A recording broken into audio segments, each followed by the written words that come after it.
Chers frères et sœurs, dans le Seigneur, bonjour ou bonsoir, selon l'heure à laquelle vous me recevez. Voilà, nous sommes aujourd'hui le lundi 30 septembre 2024 et nous continuons avec notre formation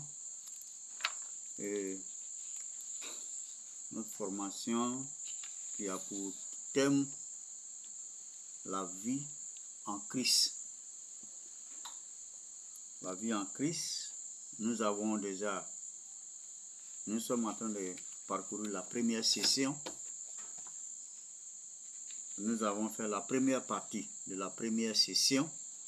Cette première partie a consisté à dire, il nous a donné la définition de la vie en Christ. Alors le deuxième lundi, nous avons parlé de ce que cela signifie d'être en Christ. Quand on dit on est en Christ, qu'est-ce que cela signifie? Aujourd'hui, nous allons parler de la troisième partie de cette première session.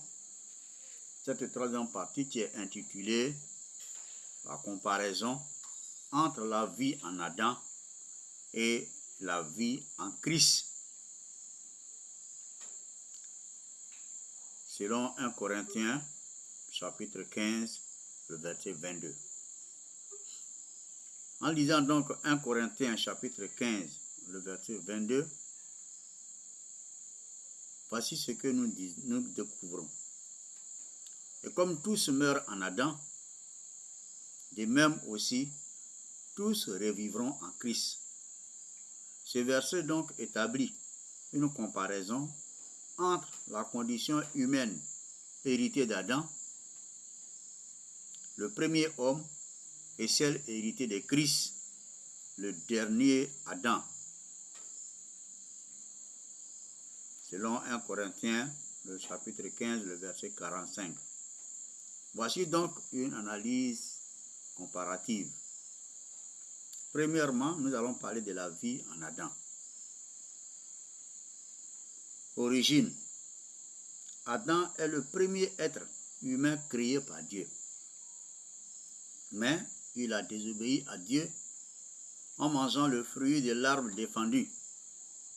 Nous voyons cela dans le livre de Genèse, chapitre 3.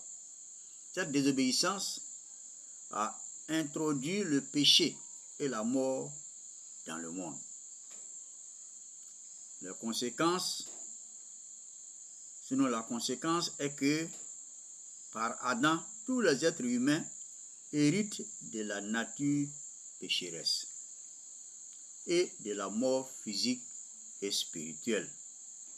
Cette transmission est appelée le péché originel. Nous devons savoir donc que lorsque nous sommes nés d'un homme et d'une femme, nous naissons donc pécheurs et donc nous allons hériter de la mort physique et nous héritons déjà de la mort spirituelle. Donc l'humanité en Adam est spirituellement séparée de Dieu.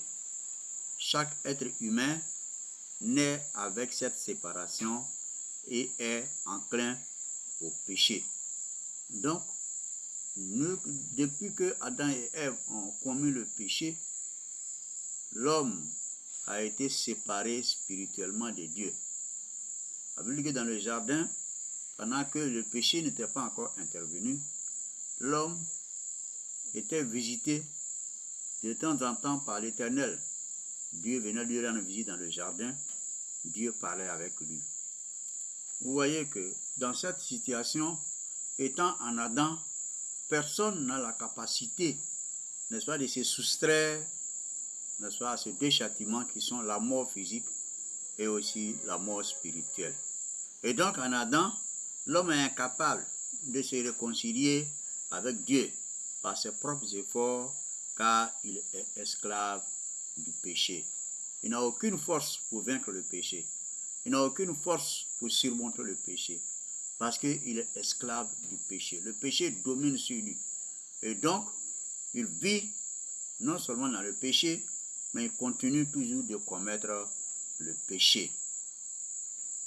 Dieu fait grâce. Nous allons donc parler ici, par rapport à cette grâce, la vie en Christ. L'origine de la vie en Christ. Jésus-Christ est le nouveau ou le dernier Adam, selon 1 Corinthiens 15, le verset 45.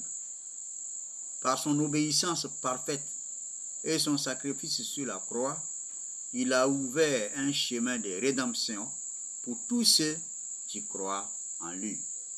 Ce soir, si tu es convaincu que tu vis dans le péché parce que tu n'as pas encore Jésus-Christ et que tu acceptes que Jésus-Christ effectivement est mort à la croix pour tes péchés, alors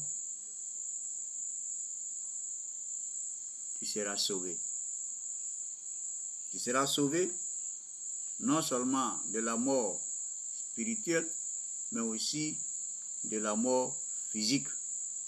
La mort spirituelle parce que tu seras désormais en communion avec Dieu, et de la mort physique parce que lorsque tu vas mourir et que tu seras enterré, un jour viendra. Le jour que Christ viendra chercher son église, tu seras ressuscité et tu iras au paradis et non en enfer. La première conséquence de la vie en Christ est qu'en Christ, tous ceux qui croient revivent, c'est-à-dire qu'ils reçoivent la vie éternelle et la réconciliation avec Dieu. Donc si nous mettons notre confiance en Christ, si nous acceptons que Jésus-Christ est mort à la croix pour nos péchés, alors nous sommes réconciliés avec Dieu et nous recevons donc la vie éternelle. La deuxième conséquence, c'est la résurrection spirituelle. En Christ, les croyants sont spirituellement vivifiés. Cela signifie qu'ils sont réconciliés avec Dieu et qu'ils reçoivent une nouvelle nature, libérée du péché. Donc la mort qui était dans notre vie va quitter et une nouvelle vie nous sera communiquée. Ainsi donc, en recevant Jésus comme notre Seigneur et notre Sauveur, vous allez voir que nous sommes réconciliés avec Dieu et nous vivons une nouvelle vie avec une nouvelle nature. Cette nouvelle nature-là que nous avons désormais est une nature qui est libérée du péché et du pouvoir du péché. La troisième conséquence, c'est que nous sommes ressuscités physiquement. Nous recevons donc la résurrection physique.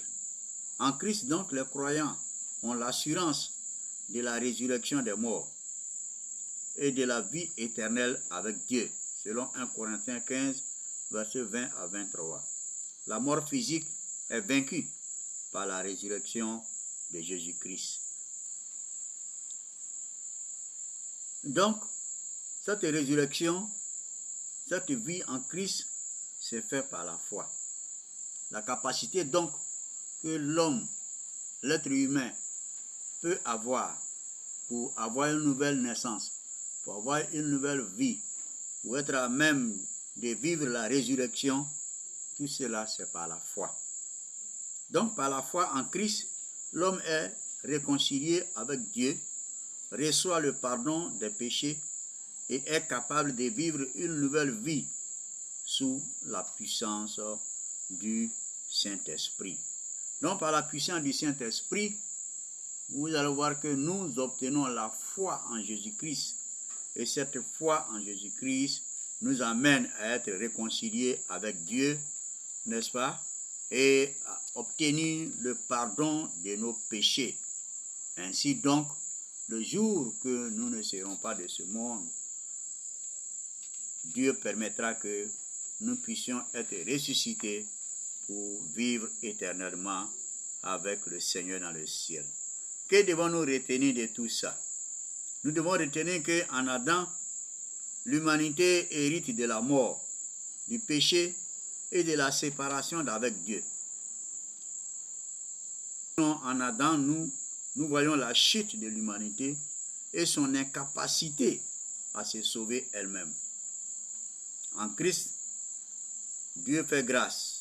Les croyants reçoivent la vie, la rédemption et la résurrection. Christ représente donc la restauration de l'humanité et l'ouverture du chemin vers la vie éternelle.